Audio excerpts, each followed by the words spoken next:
Before we begin, I want to talk about some definitions to help clarify what this game is for the non-board game geeks. While there's no official definition for an automa, there's a consensus at board game geeks that it should represent an opponent who can win or lose, much as a human opponent would. In particular, the solo experience should not rely on beat your previous high score, unless beating your high score is also part of the base competitive experience.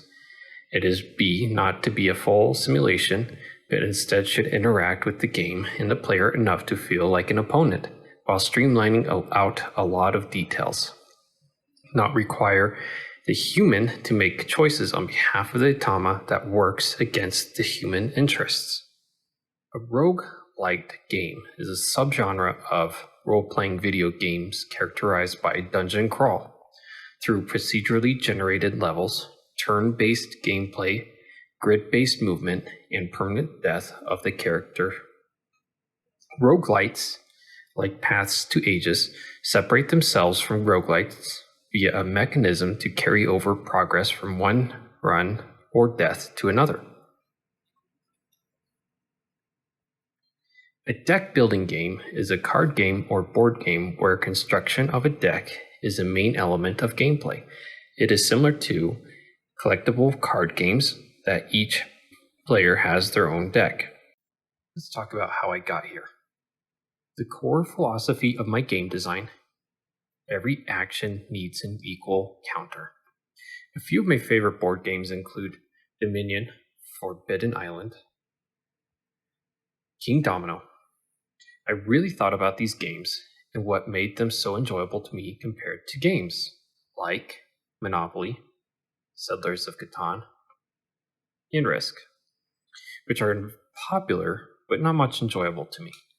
These three games have too much reliance on randomness, and the randomness could continually bite you into a snowball effect, where at some point you have no chance to win. Everyone reaches that point in Monopoly where you feel like giving up because there's no hope. Dominion is a fantastic game because it is a deck building game. Even though you don't total scores until the end, you have an idea of who could be ahead and cater to your strategy. It's still random between what cards go into play and what you draw, but it feels fair. King Domino is the same, where you're mostly playing against yourself, but also trying to screw over others too. Forbidden Island is similar to Dominion, but tiles are changed over time. There are no die rolls. Rather, the cards that appear are randomized and can hurt or play in your favor. These games are also simple. The rules are easy to learn. The games are easy to set up. And one game I played had me spend 30 minutes just preparing it. I was not a fan of that, so I wanted to avoid that with this game. These games are also difficult to master, and that was my approach with this game. So my questions were: how do I make something easy to set up, easy to learn, but with randomization that equally helps and hurts? I knew from the beginning I wanted to randomize tiles. How I ended up with this design is quite complex, as I explored hexes and a variety of other options, but ultimately landed with these squares. I also knew I wanted to fight enemies, so at what point did we fight them? Was it when we entered a new tile? And how did those enemies act? How did they fight? Ultimately, I landed on the die roll, impacting both positively and negatively, moving forward or fighting. Enemies need some fighting mechanism, so I like the idea of popular games like Magic the Gathering, or a computer game called Slay the Spire. Again, Dominion inspired this game, so I wanted to make sure cards were implemented somehow and it made sense to use them for fighting.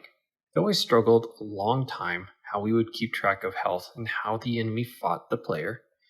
Did we have tokens? Too many pieces for setup. What about an app? No, I wanted to remove technology. What about health cards? Maybe. I felt this game was becoming overly dependent on cards. Then I remembered an RPG game called Expedition that uses life clips on the characters. I love this idea and added it to both enemies and characters. I wanted to give some enemies enough variety to be interesting.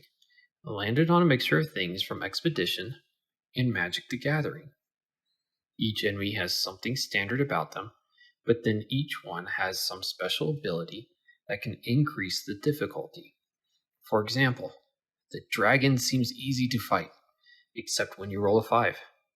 Or the vampire has 5 health and 1 attack, and you think, oh, that's easy. Then you roll a 3 and his health restores. You think, crap, this may not be as easy as I thought. Or you could destroy them in a couple of turns. Of course, this goes back to my core design. Every action needs an equal counter. This applies to enemies and characters. Every character has an enemy type they excel at, like the archer against flying enemies, or the paladin against beasts. There's a fairness balance at every level in the game. You have a lot of gold, you can lose it from a goblin or by death. You can use coins to buy more cards or level up. Did you gain a level? You have to fight more enemies, but you get more actions per turn. Need to move between locations quickly? You can use tunnels, but they may be too far or too close. Some characters are easier to start the game with, but become difficult later. Some characters aren't useful until later in the game. No matter what the randomness factor is, you always have a shot to face it. Rolled low, fight an enemy, but you earn coins. Low on health, draw and use a potion. Lost coins by drawing a goblin, chase him down and earn it back. Fighting a tough enemy, earn more gold. Did you die? Lose only half your coins, but keep your cards. Everything in this game can negatively impact you, also gives you a chance to still move forward. I spent a lot of time prototyping this game. In the past several months, I've spent it prototyping with a lot of friends as we discovered the rules and how the game should work. I had a child, my second child, since I've started this game. So that took a lot of time out of my schedule for building this game. Additionally, the pandemic certainly didn't help prototyping the game with my friends. So it took 2 years to get to the point where we are today. Thank you for watching. I hope you can contribute to make this happen.